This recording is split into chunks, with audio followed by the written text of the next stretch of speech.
내가 여호와를 기다리고 기다렸더니 귀를 기울이사 나의 부르짖음을 들으셨도다. 나를 기가 막힌 웅덩이와 수렁에서 끌어올리시고 내 발을 반석 위에 두사 내 걸음을 견고하게 하셨도다.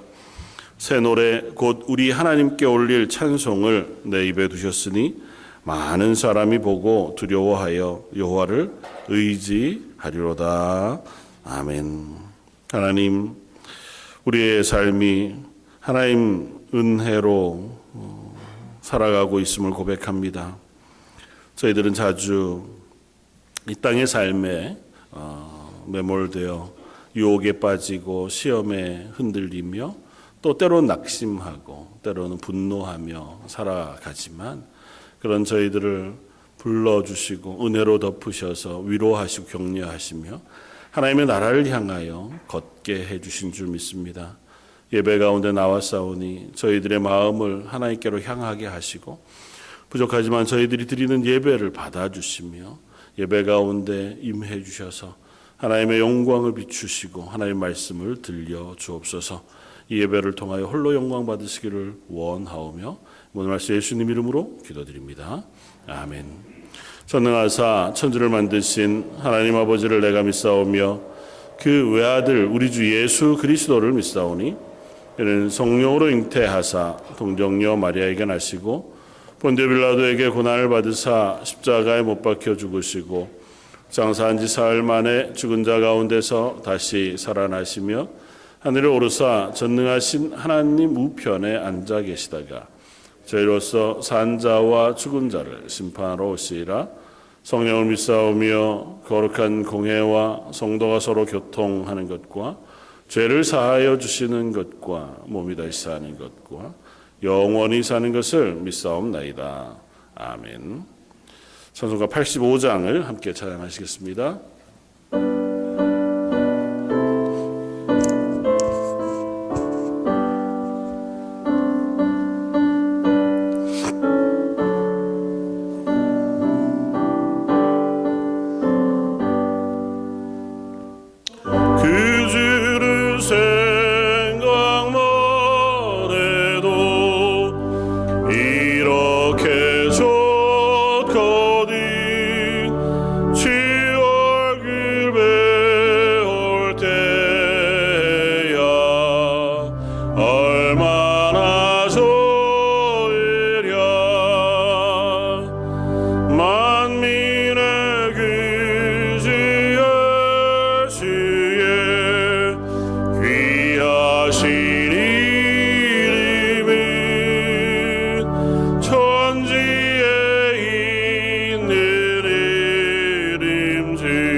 주여, 주의 영화로운 이름을 송축하올 것은 주의 이름이 존귀하여 모든 송축이나 찬양에서 뛰어남이니이다. 오직 주는 여호와시라. 하늘과 하늘들의 하늘과 일월 성신과 땅과 땅 위의 만물과 바다와 그 모든 것을 지으시고 다 보존하시오니 모든 천군이 주께 경배하나이다. 아멘.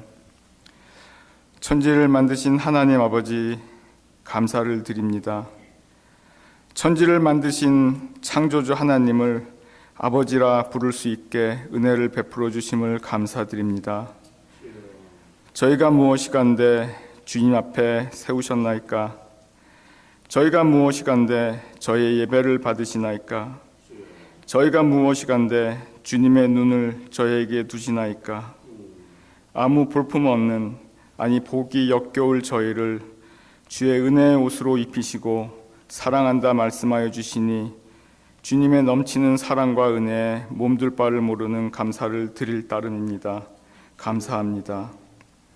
저희가 받고 있는 주님의 은혜의 중함을 알게 하여 주시옵소서. 주 예수 그리스도께서 십자가에서 쏟으신 저희를 향한 사랑의 중함을 깨닫게 하여 주시옵소서.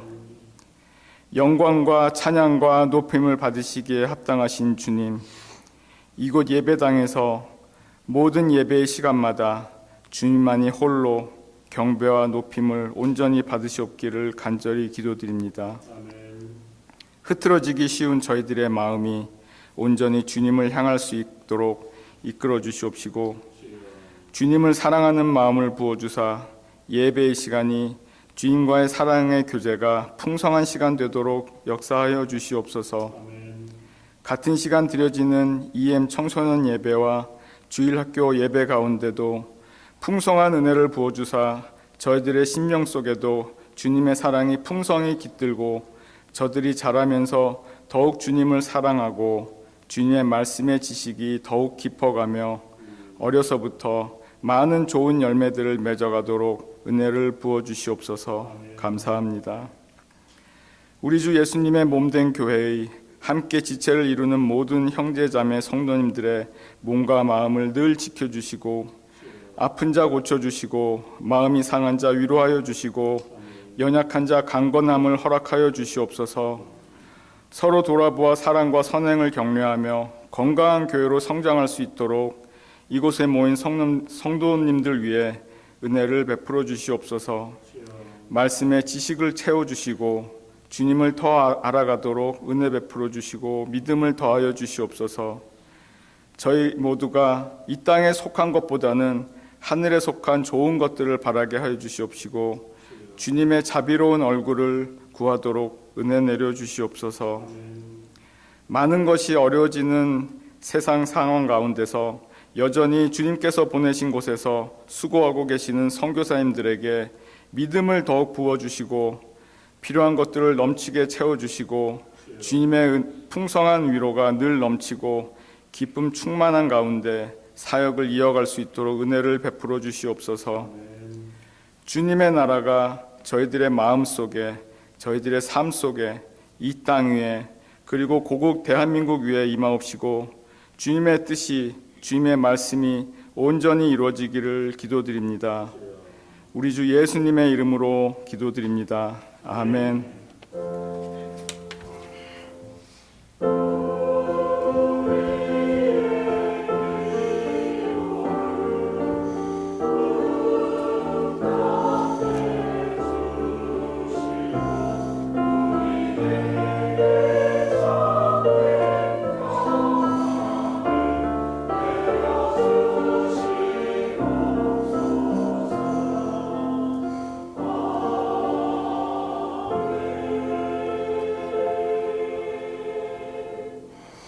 찬송가 84장을 함께 찬양하시겠습니다.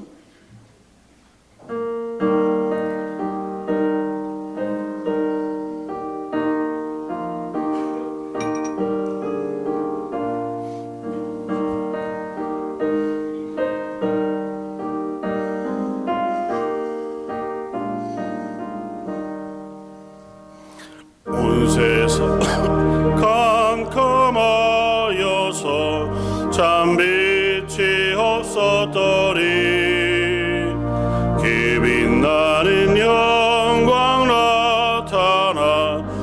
세상 빛이었네. 영광 영광의 주 영광 영광의 주 밝은 그 빛 내게 비추었네. 영광 영광의 주 영광 영광의 주 이 세상의 빛은 오직 주 예수니. 주 말씀을 믿는 사람은 이 마음이 시원하고 주 명령을 실행하는 자 그 길이 환하겠네. 영광 영광의 주 영광 영광의 주 밝은 그 빛 내게 비추었네. 영광 영광의 주 영광 영광의 주 이 세상의 빛은 오직 주 예수니. 죄 가운데 사는 사람은 길은 어두워도 그 죄악을 씻는 날에는 길은 밝아지네. 영광 영광의 주 영광 영광의 주 그 빛 내게 비추었네. 영광 영광의 주 영광 영광의 주 이 세상의 빛은 오직 주 예수니. 아멘. 우리에게 오셔서 우리의 삶의 빛이 되시고 우리와 하여금 그 하나님을 예배할 수 있는 구원의 자리에 서게 해주신 예수님께 또 그 구원을 허락하신 하나님께 감사와 찬양을 올려드립니다. 오늘의 예배 가운데 하나님을 향하여 드리는 모든 찬양과 고백을 받아 주옵소서. 특별히 하나님 앞에 드리는 예물을 받아주시길 원합니다. 우리의 삶이 다 하나님의 손 안에 있다고 고백하면서 하나님 허락하신 것의 일부를 10의 1조로 주정헌금으로 또 감사 예물과 선교 예물로 드립니다. 하나님 감사하며 드렸사오니 그 물질들이 쓰여지는 곳에서 하나님의 영광이 선포되게 해주시고 또 온 세상을 향하신 하나님의 구원의 놀라운 일들이 일어나게 해주시며 또 그 곳곳마다 하나님의 사람들의 귀한 섬김과 헌신이 드러나게 하여 주옵소서. 아울러 드린 손길들에도 복 주셔서 그들의 삶이 이 땅을 살아가는데 필요한 일용할 것을 넉넉히 채워주시며 그들의 삶이 꾸어주고 나누어주며 또 섬기고 봉사할 수 있도록 건강도 물질도 믿음도 허락하여 주옵소서. 특별히 그들의 가정에 허락하신 자녀들이 잘 되는 복이 있기를 원합니다. 이 땅 가운데서 하나님의 믿음의 가정으로 세우셨으니 그들의 고백을 받으신 하나님께서 그 믿음의 고백이 온 주변을 향하여 흘러나갈 수 있는 은혜도 허락하여 주옵소서. 성가대와 찬양팀이 마음을 다하여 하나님을 찬양합니다. 찬양의 가사마다 또 고백마다 하나님께서 받아주시고 은혜 베풀어 주셔서 그들의 찬양이 하나님의 보좌를 올려드리고 영광스럽게 하는 찬양이 되게 해주시고 아울러 그 찬양과 함께 하나님을 높이는 온 성도들의 찬양과 고백도 하나님 받아주시길 원합니다. 아울러 그들의 삶이 그 찬양으로 인하여 또 더 풍성한 찬양의 씨앗이 열매 맺혀지고 그들의 삶을 통하여 더 아름다운 찬양을 올려드리는 우리 성가대 찬양팀 온 성도들 되게 하여 주옵소서. 하나님 앞에 드린 모든 예배를 주님께 의탁하옵고 모든 말씀 예수님 이름으로 기도드립니다. 아멘.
오늘 함께 나눌 말씀은 신약성경 요한복음 1장 14절로 18절까지 말씀입니다.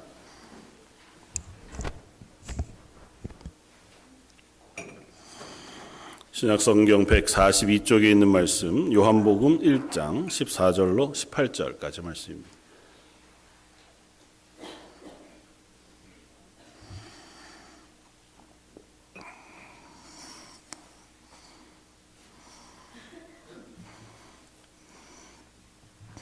요한복음 1장 14절로 18절까지 우리 찾으셨으면 함께 한 목소리를 봉독하겠습니다.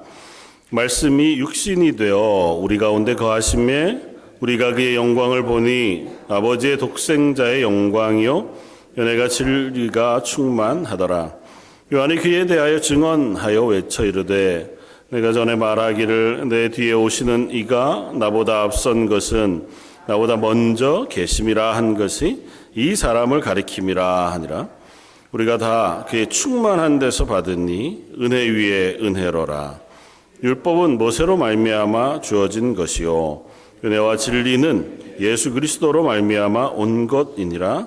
본래 하나님을 본 사람이 없으되 아버지 품 속에 있는 독생하신 하나님이 나타내셨느니라. 아멘.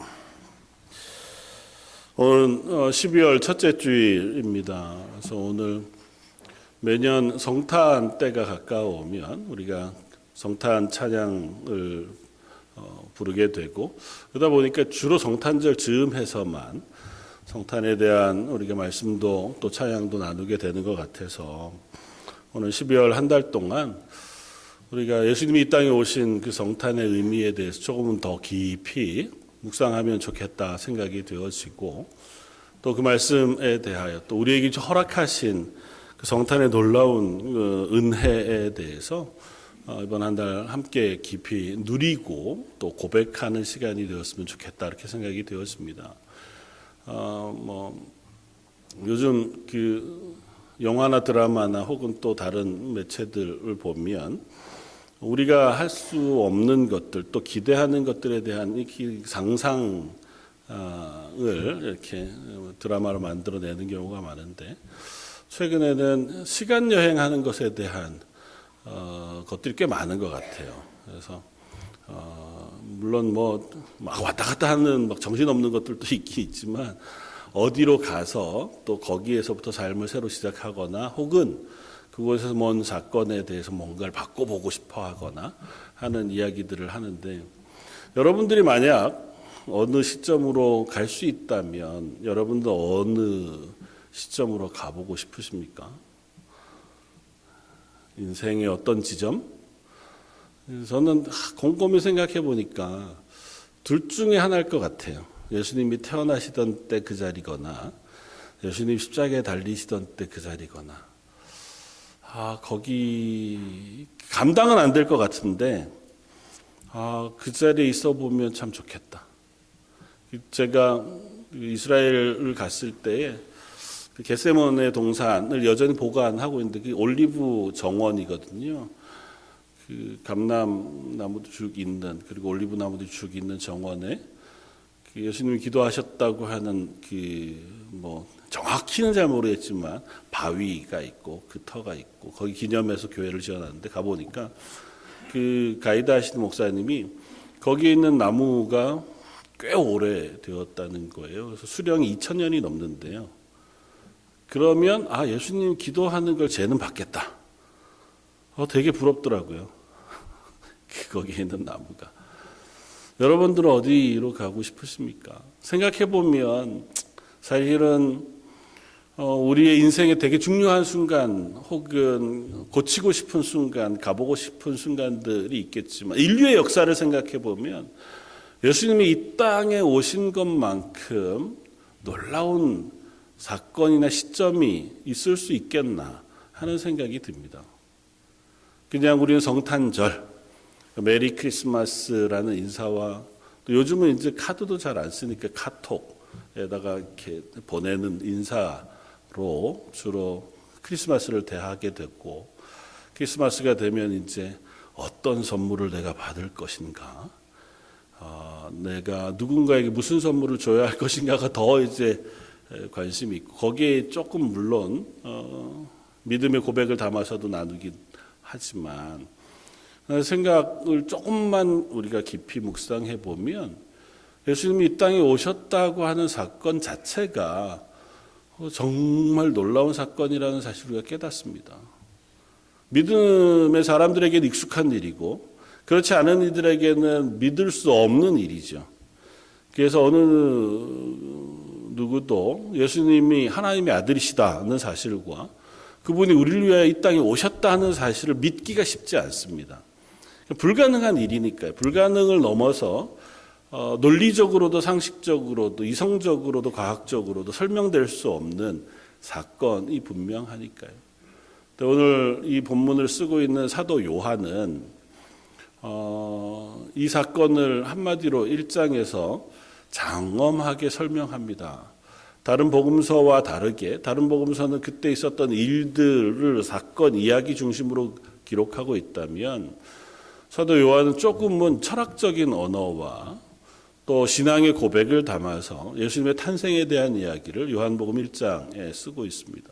그러면서 그 중에서 오늘 함께 나누고 싶은, 그리고 1장이 고백하고 있는 고백의 꽤 중요한 단어 하나가 뭐냐 하면 14절에 말씀이 육신이 되어 우리 가운데 거하심에 우리가 그의 영광을 보니 아버지의 독생자의 영광이요 은혜와 진리가 충만하더라고 고백합니다. 예수님이 이 땅에 오신 것, 말씀이라고 하는 단어는 헬라어로는 조금 그냥 말 혹은 언어라는 개념하고는 좀 다른 단어기는 해요. 약간 인격적인 의미가 있는 로고스라고 하는 단어를 쓰기는 하는데 그건 차치하고 우리가 그냥 간단하게 예수님이 하나님이신 예수님이 육신을 입고 이 땅에 오신 것에 대하여 뭐라고 표현하냐면 우리가 그의 영광을 보니라고 표현해요. 예수님이 오신 것 때문에 우리가 하나님의 영광을 봅니다라고 표현한다는 거죠. 그렇죠. 하나님이 이 땅에 오셨으니까 우리 그분을 통해서 하나님의 영광을 보죠. 18절에도 본래 하나님을 본 사람이 없으되 아버지 품속에 있는 독생하신 하나님이 나타내셨느니라. 눈으로 볼 수 없는 하나님이 눈으로 볼 수 있는 육신으로 오셨으니 그분을 통해서 하나님의 영광을 봅니다 라고 고백하는 고백이 분명합니다. 그래서 조금만 우리가 묵상을 더해가면 이 사도 요한의 고백을 조금 우리가 살펴볼 수 있습니다. 하나님이 이 땅에 육신을 입고 오신 사건은 표면적으로 생각하면 영광스러운 일일까요? 수치까지는 아니어도 비천하게 내려오시는 걸까요? 낮아지는 거잖아요. 하나님이 육체를 입고 이 땅에 오셔서 육신의 사람이 되는 것, 그것이 결코 영광스러운 일일 수 없습니다.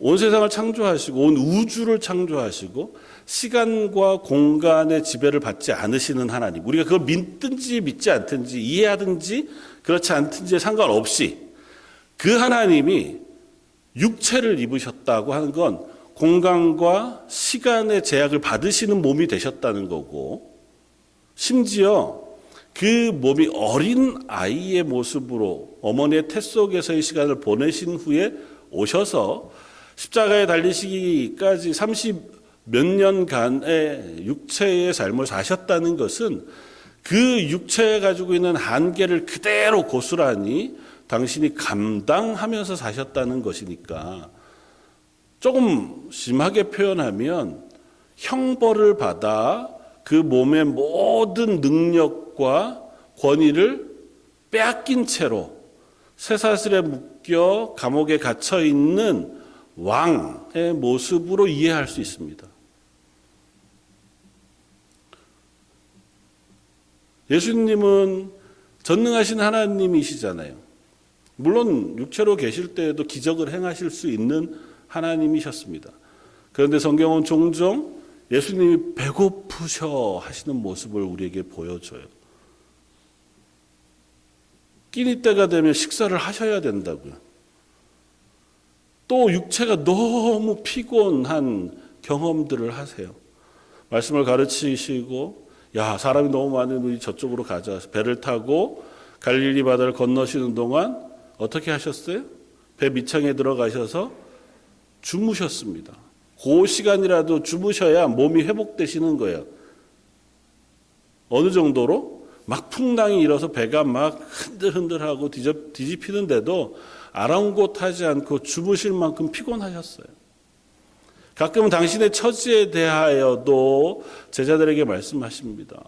여우도 굴이 있고 새도 자기 집이 있는데 나는 내 머리 하나 둘 곳조차 없다. 그 표현하세요. 예수님 당신 집을 사신 적이 없어요. 당신이 타고 다닐 만한 말이나 혹은 나귀를 늘 끌고 다니신 적도 없었습니다. 물론 많은 이들이 공개했고 많은 이들의 섬김을 받으시기는 했으나 철저하게 예수님은 인간의 육신이 가지고 있는 모든 한계를 다 경험하며 사셨습니다. 그런데 사도 요한은 그 예수님이 인간의 육체를 입고 오신 이 사건을 하나님의 영광이 나타났다고 쓰고 있다고. 오늘 그 이야기를 한번 묵상해 보면 좋겠습니다. 첫 번째 한번 고백하고 싶은 것은 예수님이 육신을 입고 이 땅에 오신 것은 하나님의 영광을 나타내신 사건이다 라고 하는 고백을 한번 우리가 생각해 보면 좋겠습니다. 성경 곳곳에서 예수님의 탄생의 이야기를 우리에게 들려줍니다. 표면적으로는 아직 정혼 상태인, 한 번도 부부가 되어진 적이 없는 젊은 요셉과 젊은 마리아가 자기 집도 아닌 또 호적하기 위해 여행을 떠나 베들레헴이라는 도시로 가서 그곳에서 아기를 낳는 장면으로 성탄의 이야기는 우리에게 들렸습니다. 나이가 한 16세쯤 되었을 거라고 생각이 돼요. 이때 당시에 결혼 적령기가 16세였으니까 정혼한 요셉과 마리아의 나이가 20이 되지 않았을 때, 그리고 자기도 모르는 사이에 물론 성령으로 잉태되긴 했으나 그 아이를 가진 채로 정혼자인 요셉과 먼 길을 떠난 거죠.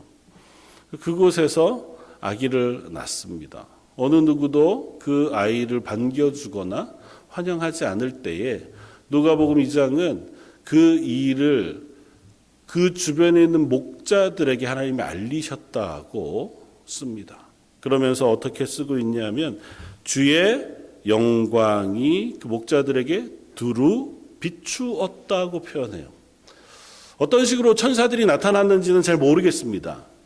그 천사들이 우리가 상상하는 모양대로 나타나셨는지 또 다른 음성으로 목자들에게 나타났는지는 모르지만 목자들이 한밤중에 양을 치던 중에 그들이 생각하기에 하늘로부터 하나님의 영광의 빛이 비치는 고백을 해요.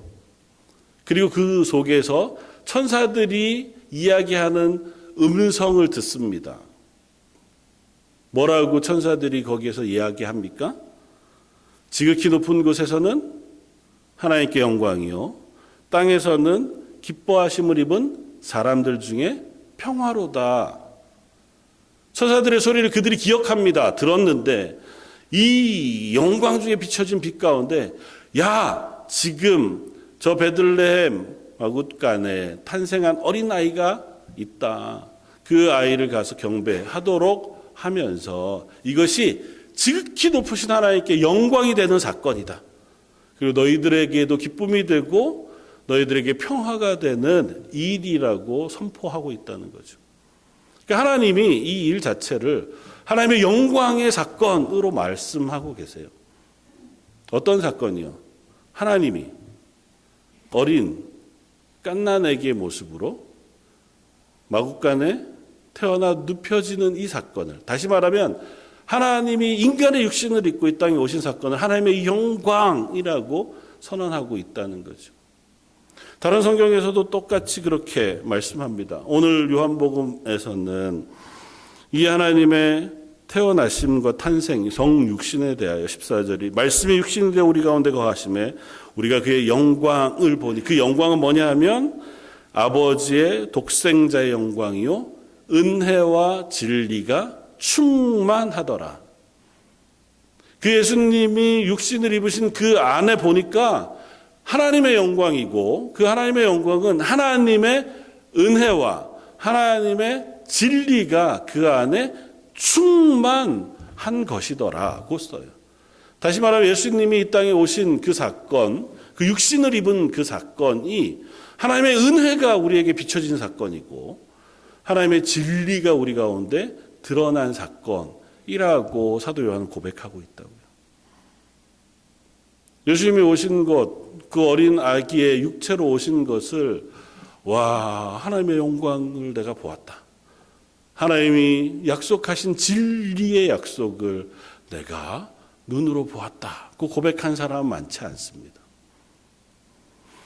당대 이스라엘 가운데에서도 그 목자들 외에 시므온과 안나라고 하는 특별한 기도의 사람들 외에 어느 누구도 예수님의 탄생에 대하여 하나님의 은혜요, 하나님의 진리의 언약의 말씀이 우리에게 임했다고 고백한 사람은 아무도 없었습니다.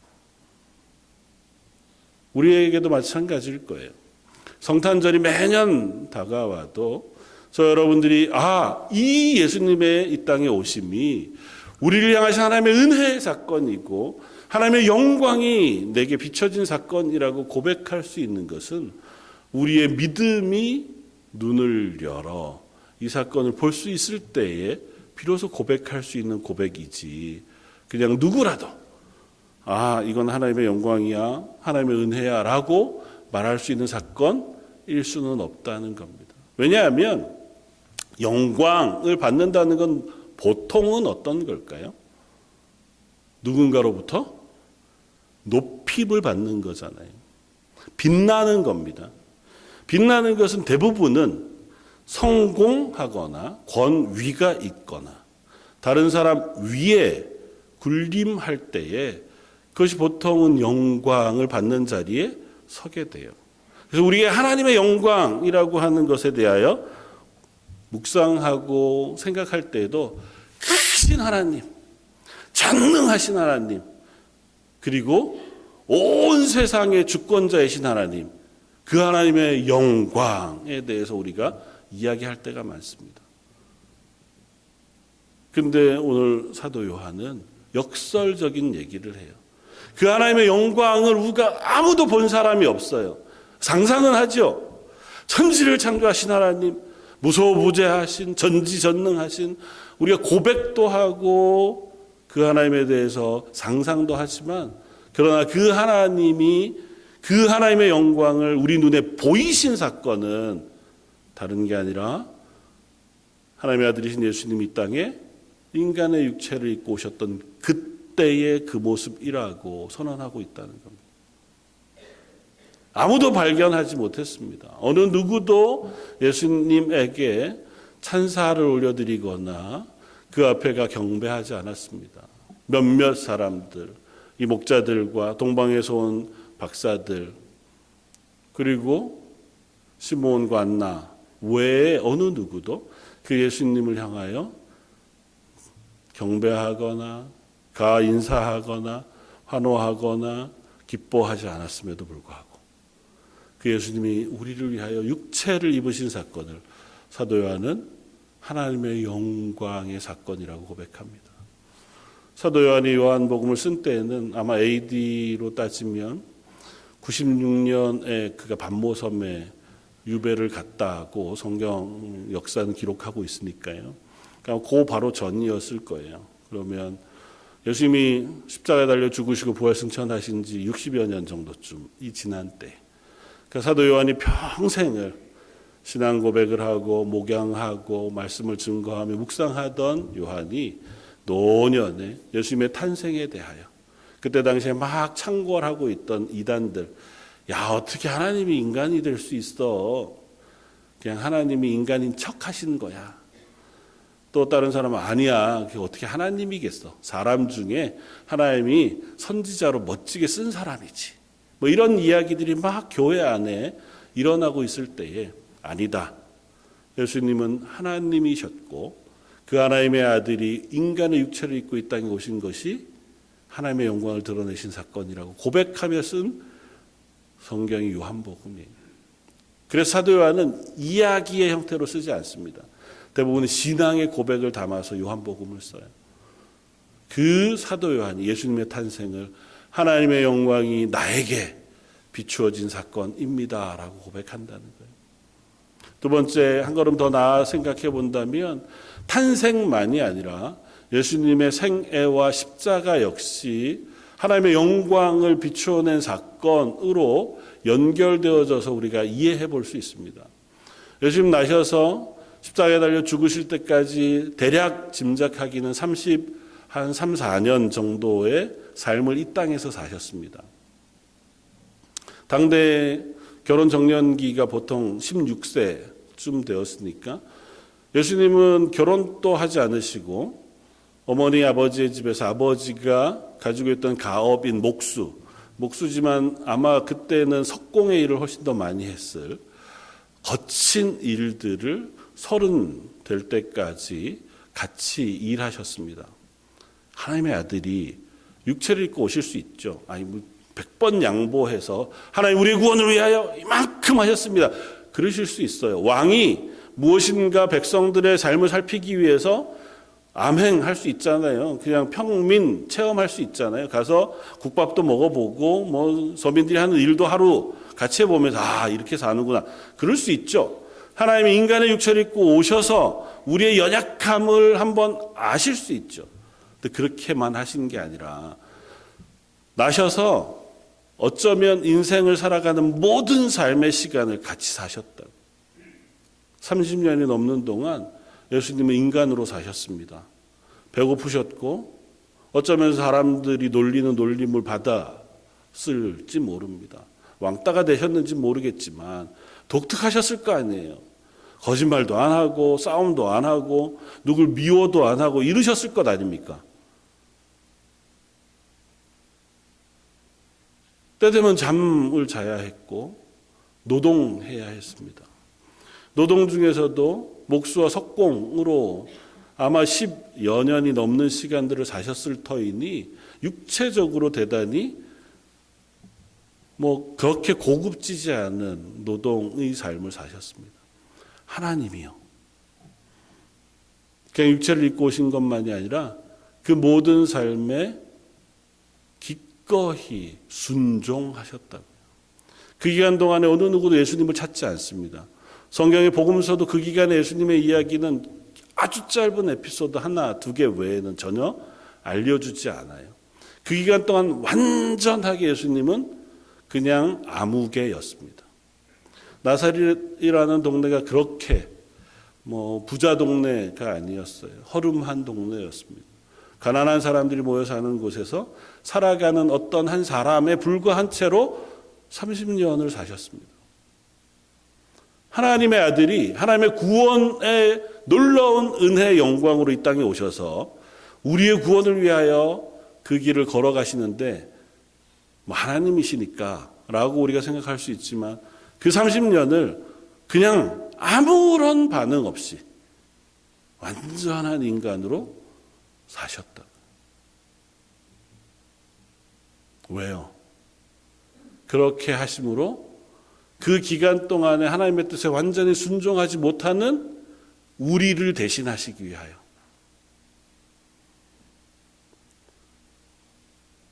그 육체 가운데 완전하게 하나님의 말씀에 순종하고 이 땅을 하나님이 기뻐하시는 모습으로 살아내심으로 하나님 앞에 완전한 선한 인생으로 그 시간 속에 사시고 그 육체 가운데 우리가 그렇게 하지 못했던 모든 죄를 대신 지시고 십자가에 달려 죽으시기 위하여 예수님은 그 긴 시간 동안을 완전한 인간으로 사셨다고요.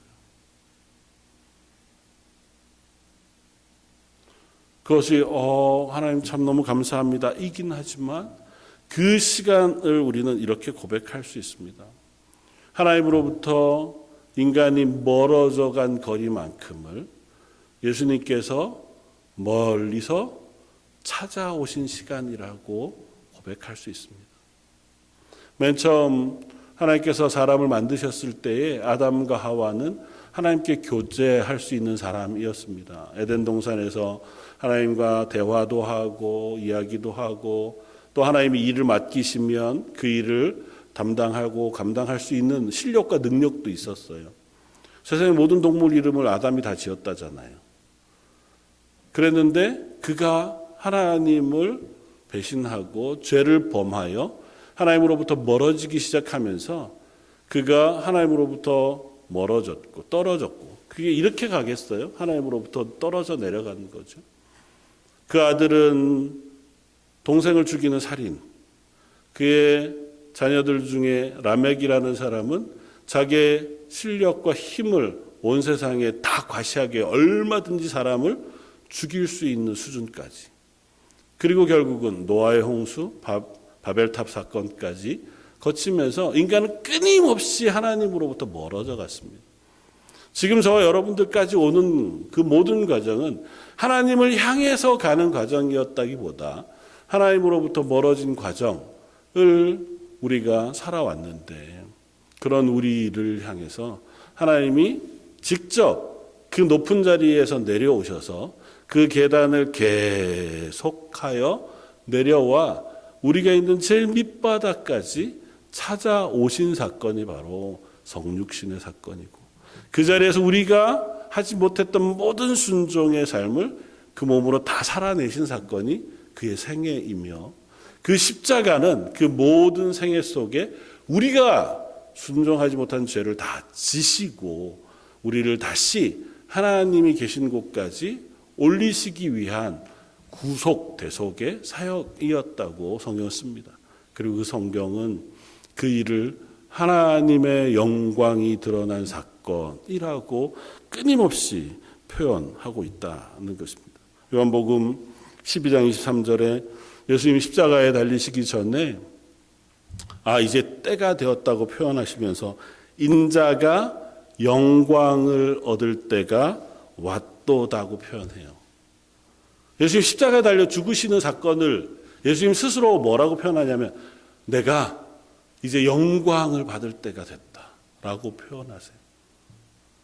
가룟 유다가 함께 식사를 하다가 예수님을 팔기 위하여 나아가는 그 때에 예수님은 그 앞에서 이렇게 표현합니다. 지금 인자가 영광을 받았고 하나님도 인자로 말미암아 영광을 받으셨도다. 이 배신으로 시작하여 예수님은 이제 십자가에 달려 죽으시는 그 일이 현실이 되었어요. 그 일을 보시면서 인자가 영광을 받았다고 표현해요. 그리고 그 제자들을 위하여 기도하기 시작했습니다. 그리고 기도 가운데 이렇게 기도하세요. 아들을 영화롭게 하사 아들로 아버지를 영화롭게 하옵소서. 요한복음 17장 1절에. 그러니까 예수님은 십자가에 달리시는 사건을 계속해서 하나님 앞에 내가 영광을 받는, 하나님께 영광을 돌리는, 하나님이 영화롭게 되어진, 내가 영광을 드러내는 사건으로 표현하고 있다고. 왜 그렇습니까? 그게 하나님의 은혜와 하나님의 언약과 하나님의 사랑을 완전하게 드러내는 사건이기 때문에 그래요. 하나님 이미 온 세상의 주인이세요. 그 하나님의 권능을 드러내심으로 하나님의 영광을 받으실 수 있습니다. 그러나 그 권능을 다 내려놓으셔서라도 우리를 하나님의 구원의 자녀로 만드시는 사건을 통하여 하나님의 영광을 우리에게 선포하셨다고 사도 요한은 고백하고 있는 거예요. 우리는 상상하기 어렵죠. 마치 그런 것과 비슷합니다. 세상에서 조금만 에피소드들을 우리가 혹 보게 되면 대단히 돈을 많이 번, 대단히 지위가 높은 누군가가 대단히 가난하고 아무 영향이 없는 어떤 이들을 보고 야 이거 다 내 걸 저 사람들을 위해서 써야 되겠다. 전 재산을 기부하고 자기도 거기 가서 평생 그들과 함께 섬기며 수고하면서 살았다더라. 야, 참 그 사람 멋지다. 그 사람의 영광이 되잖아요. 근데 그것에 비할 수 없는 하나님의 은혜가 우리에게 나타난 그 사건을 사도 요한은 하나님의 영광이 우리에게 비춰진 사건이라고 표현하고 있다고요. 사랑하는 성도 여러분, 이것이 하나님이 우리에게 하나님을 보이시는 방법입니다. 하나님은 전능하신 능력으로 우리에게 나타나시기도 하세요. 어쩌면 기적을 행하심으로도 하나님은 하나님의 하나님 되심 우리에게 보이시기도 합니다. 병자를 고치시기도 하시고 죽은 사람 살리시기도 하고 오병이어로 먹이시기도 하고 바다 위를 걸으시기도 하는 능력으로도 하나님의 하나님 되심, 나는 하나님이야 라고 하는 걸 우리에게 보이시기도 하지만 그런 것은 예수님이 십자가에 달려 죽으심으로 우리의 죄를 대속하시고 그 걸음을 기꺼이 순종하심으로 받아들여 걸어가시는 것에 비하면 아무것도 아닐 수 있다고요. 하나님 이렇게 하심으로 우리에게 하나님의 영광을 나타내셨다고. 늘 제가 고백하는 로마서 5장 8절, 우리가 아직 죄인 되었을 때에 그리스도께서 우리를 위하여 죽으심으로 하나님께서 우리에 대한 자기의 사랑을 확증하셨느니라. 하나님 우리를 사랑한다 말씀하시는데 우리가 안 믿어요. 이스라엘 백성을 내가 너희는 내 백성, 내가 너희를 사랑한다고 고백하는데도 이스라엘 백성이 하나님을 믿지 않습니다. 하나님, 우리는 이게 필요한데 왜 안 주십니까? 이거 주는 사람을 찾아야겠어요. 바알도 섬기고 아세라도 섬기고 또 다른 일들도 도모합니다.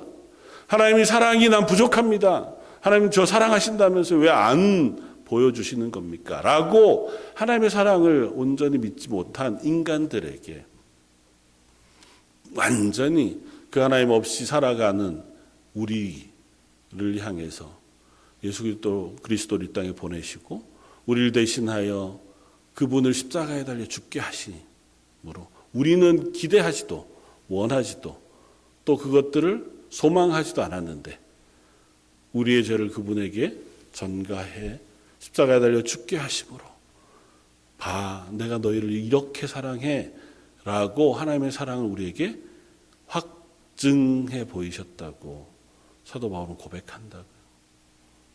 그 사랑을 받은 것이 저와 여러분들인 줄 믿습니다. 이 성탄의 시간에 이 성탄의 고백은 다른 것이 아니고 그 사랑의 고백을 가지고 그 하나님의 영광을 저와 여러분들에게 비추어 주신 사건인 줄 믿습니다. 그때만이 아니고 지금도 여전히 하나님은 그 은혜의 영광을 가지고 우리에게 찾아오시고 우리에게 말씀하시는 줄 믿습니다. 저 여러분들이 그 은혜로 그 하나님의 영광 가운데 하나님의 자녀가 되었다고 하는 감사와 기쁨이 이 성탄의 계절에 있기를 주님의 이름으로 축원을 드립니다. 그리고 그 감사가 우리의 결단으로 나아갈 수 있었으면 좋겠습니다. 어떻게 우리의 삶에 적용할 수 있을까요? 첫 번째는 예수님이 낮아지신 것처럼 우리도 벽을 허무는 사람이 되었으면 좋겠습니다. 예수님이 낮아지신 것은 에베소서 말씀을 통하여 우리가 이해하자면 하나님과 우리 사이에 막힌 담을 허셨다고 써요. 하나님 거룩하시고 전능하십니다. 하나님 죄가 없으세요. 하나님 빛이시고 우리는 연약하고 죄 가운데 거하여 하나님 만날 수 없는 죄인이에요. 어둠 가운데 거하였더니 둘 사이에는 극명한 벽이 있습니다. 심지어 그 하나님을 만나면 죽을 수밖에 없을 만큼 우리는 그 거룩하심 앞에 설 수 없는 사람인데 하나님은 그 벽을 허셨다고요. 누굴 통해서? 예수님을 통하여. 그래서 예수님 십자가에 지실 때에 성소와 지성소 사이를 막고 있는 휘장이 위로부터 아래로 찢어졌다고요. 하나님의 영광으로 들어갈 수 없는 사람, 마치 나를 위하여 속죄를 해도 여전히 우리는 죄인이어서 하나님을 만날 수 없는 그 벽 가운데 있었던 우리를 위하여 예수님이 이 땅에 오심으로 우리를 위하여 십자가를 지심으로 그 벽을 허무셨어요. 그리고는 말씀하십니다. 너희는 나를 따라오너라. 우리에게 예수님이 하신 것처럼 이 땅의 벽을 허무는 사람이 될 것을 부탁하세요. 우리가 살아가는 삶에는 꽤 자주 여러 가지 벽들을 만납니다. 저희가 북미에 살고 있으니까요. 혹 경험하실지 모르지만 인종차별 여전히 남아있고 또 그것이 학벌로도 나뉘어집니다. 돈을 누가 얼마나 많이 가졌는지 얼마나 좋은 집에 사는지 그런 것에 따라서도 나뉘기도 하고요. 어느 지역에서 태어났는지가 우리를 가르는 이유가 되기도 합니다.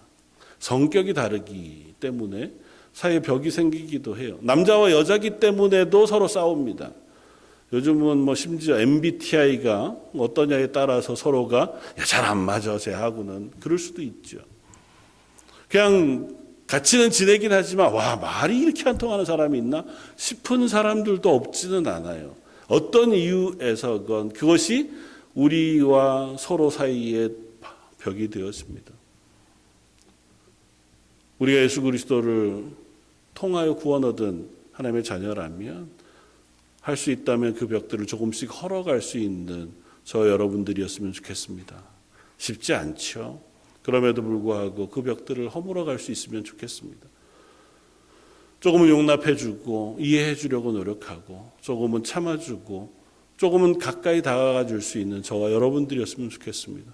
여전히 쉽지 않지만 길 가다가 발견하게 되어지는 연약한 사람들을 보았을 때 눈을 찌푸릴 것이 아니고 그들에게 다가갈 수 있는 사람들이었으면 좋겠고 그들을 위하여 기도할 수 있는 사람들이었으면 좋겠습니다.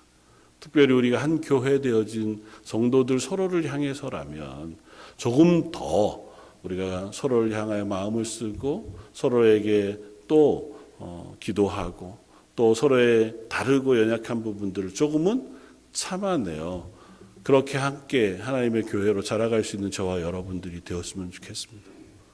두 번째는 그런 일에는 반드시 대가가 필요하다고 하는 사실을 잊지 말았으면 좋겠습니다. 예수님이 이 땅에 오셔서 우리의 벽을 허무시기 위하여 예수님은 하나님이라고 하는 자리를 버리시고 인간의 육체를 입으셨습니다. 예수님의 생명이라고 하는 그 고귀한 것을 대가로 지불하셔서 우리와 하나님 사이에 무너진 그 벽을 무너뜨리시고 그 길을 수복하시고 회복하셨습니다. 우리도 그만큼의 수고가 필요해요. 정말 배가 고프시겠다. 좀 힘들어서 어떻게 합니까? 다음부터 좀 잘 드시면 좋겠습니다로 문제가 해결되지 않는다고요. 저 사람들 좀 되게 힘들겠다. 그냥 저 사람들도 하나님이 어떻게 좀 잘 해주셨으면 좋겠는데 그걸로 끝나지 않아요. 누군가가 나하고 정말 안 맞는데 다음번에 뭐 잘 맞게 되겠지. 어떻게 되겠지. 그걸로 끝나지 않습니다. 필요해요. 우리의 노력이 때로는 가치의 지불이 필요합니다. 때로는 내 돈이 들어가야 되기도 하고 내 시간이 소용되기도 합니다. 감정이 소모되는 때가 더 많을 때가 있죠. 불편해도 좀 참아야 할 때가 있고 또 때로는 내가 바쁘고 힘든데 거기까지 하는 그 한 걸음을 더 가야 할 때도 있을지 모릅니다. 그렇게 함으로 우리는 예수님의 뒤를 따르는 믿음의 삶을 살아가는 삶을 살아갈 수 있을지 모릅니다. 하나님이 나를 위하여 그 먼 거리를 오셨는데 내가 그분을 인하여 하나님의 자녀가 되었으므로 나는 그만큼은 아니더라도 조금은 하나님이 원하시는 걸음을 걷겠습니다라고 하는 결단과 다짐이 저희들에게 있기를 바랍니다. 그게 어느 모양이건 간에 우리의 걸음과 수고를 통하여 이 땅 가운데 하나님의 사랑이 조금은 나뉘어질 수 있다면 그것이 하나님께만 영광이 되는 게 아니고 그게 우리의 기쁨이자 영광이 되어질 줄 믿습니다. 내가 하나님을 닮아가는 것을 통해서 내 수고를 통하여 하나님의 사랑이 증거되어지는 것을 통해서 그게 꼭 성공하리란 보장은 없어요. 예수님 이 땅에 오셨을 때 그 놀라운 일을 하셨음에도 불구하고 예수님을 환영했던 사람의 숫자가 많지 않은 것을 보면 요즘 마태복음 말씀을 우리가 묵상하고 있지만 선생님에게도 그랬는데 제자들에게는 오죽하겠니? 라고 하신 말씀 우리가 생각해 보면 우리가 예수님만큼도 아니지만 예수님의 뒤를 따라가기 위하여 때로는 가치를 지불하고 애를 쓰고 시간과 물질을 쓴다고 해도 되돌아오는 게 항상 좋지 않을 수 있습니다. 그럼에도 우리는 내가 받은 사랑 때문에 내가 하나님의 받은 은혜 때문에 그 은혜와 사랑을 내 속에 비추어내는 그래서 하나님의 영광이 나를 통하여 드러나는 그러한 걸음을 걷겠습니다고 하는 그 다짐으로 저의 걸음을 걸어갈 수 있었으면 좋겠습니다. 반드시 그 걸음을 하나님이 기뻐하십니다. 그리고 반드시 그 걸음은 그렇게 굳이 표현 안 하셔도 되는데 성경은 상급을 주시겠다고까지 표현하세요. 너희가 이 땅에서는 고난을 당할지 모르고 너희가 이 땅에서는 그것에 대한 대가를 누릴 수 없을지도 모르지만 걱정하지 마라. 내가 너희를 위하여 상급을 예비해 두겠다고 말씀하세요. 하나님의 사랑을 받았으니 그 하나님의 사랑을 우리 속에 나눌 수 있는 저와 여러분들 되시기를 주님의 이름으로 축원을 드립니다. 같이 기도하겠습니다.